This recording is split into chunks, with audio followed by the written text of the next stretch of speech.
இத்தனை ஆண்டு கால திமுக அதிமுக ஆட்சியில் இங்கே ஒரு பெரிய ஒரு கேடு நடந்து கொண்டே இருந்துச்சு. அது யாருமே கண்டுகொள்ளலை. அது என்ன அப்படின்னா, தமிழ்நாடு அரசு சீருடை பணியாளர் தேர்வு வாரியம்.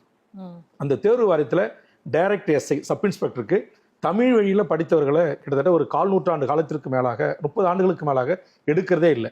அதுக்கு என்ன காரணம்னா, இந்த வடநாட்டிலிருந்து வந்து இங்கே அதிகாரியாக இருக்கக்கூடியவர்கள் அவங்க சொன்ன காரணம், தமிழ் வழியில் படித்தவங்க வந்து உயர்நீதிமன்றம் உச்சநீதிமன்றத்துக்கு தங்களுடைய எதிர் மனுவை தாக்கல் செய்கின்ற போது ஃப்ளூவெண்ட்டாக அவங்களுக்கு ஆங்கிலத்தில் டைப்பிங் வராது, அவங்க அந்த அபிடவிட்டை தாக்கல் பண்ணுற அந்த ஆங்கில புலமை இருக்காது, அதனால் உயர்நீதிமன்ற உச்சநீதிமன்ற நீதிபதிகளுக்கு காவல்துறை பதில் சொல்ல கடமைப்பட்டிருக்கும் அப்படின்னு ஒரு சாக்க சொல்லி, அவங்க ஆங்கில அறிவு இருக்காது அப்படின்னு சொல்லி கலைஞர் கொண்டு வந்த அந்த சட்டத்தை ஒரு அதிகாரி கூட நடைமுறைப்படுத்தவே இல்லை. அதை கண்டுபிடித்து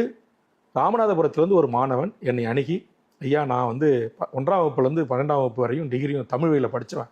எனக்கு எல்லா தகுதிகளும் இருக்குது, நான் எல்லா உடற்கூறு தேர்வுகளையும் தேர்ச்சி ஆகிட்டேன், ஆனால் நீ தமிழ் வழியில் படித்ததால உன்னை டைரக்ட் எஸ்ஐ ரெக்ரூட்மெண்ட்டுக்கு நான் எடுக்க மாட்டேன்னு சொல்லி என்னை ரிஜெக்ட் பண்ணிட்டாங்க அப்படின்னு சொல்லி எங்கள் கட்சியுடைய மாநில இளைஞரணி தலைவராக இருக்கின்ற ஜெரோன்குமார் என்கிற ஒரு இளைஞர் அந்த இளைஞரை என்கிட்ட அழைச்சி வந்தார். எனக்கா அப்படியே கொதிச்சுட்டேன். நான் இப்படி நடக்குதா, இத்தனை ஆண்டு காலமாக அப்படி இல்லையா அப்படின்னு சொல்லி அவரை கூட்டுக்கிட்டு என்னுடைய சொந்த செலவில் மதுரைக்கு போய் தங்கி மதுரையினுடைய மூத்த வழக்கறிஞர் அஜ்மல் கான் என்கிற ஒரு வழக்கறிஞரை வைத்து அங்கு ஒரு வழக்கை தொடுத்து அது நீதியரசர் கிருபாகரன் புகழேந்தி அமர்வுக்கு கொண்டு வந்து அப்போது அவர்கள் இருவரும் சாட்டையை சுவட்டி எடப்பாடி ஆட்சியிலிருந்து தமிழ்நாட்டில் இருக்கிற அட்வொகேட் ஜெனரல் அவர்கள் ஆஜராக வேண்டும் உத்தரவிட்டு,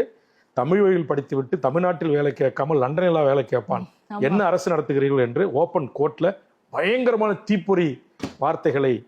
அரசை கண்டித்து அந்த தீர்ப்பை பெற்று இன்றைக்கு தமிழ்நாட்டில் முதல் என்னுடைய முயற்சிக்கு பிறகு தமிழ்நாட்டைச் சேர்ந்த தமிழ் வழியில் படித்து தமிழ்நாட்டு இளைஞர்கள் இந்த டைரக்ட் எஸ்சி என்கிற அந்த உயர் பதவி பிற்காலத்தில் அவர்கள் எஸ்பியிலிருந்து மேல் பதவி வருவதற்கான வாய்ப்பை அந்த என்னுடைய வழக்கின் மூலமாக நான் பெற்று தந்தேன்.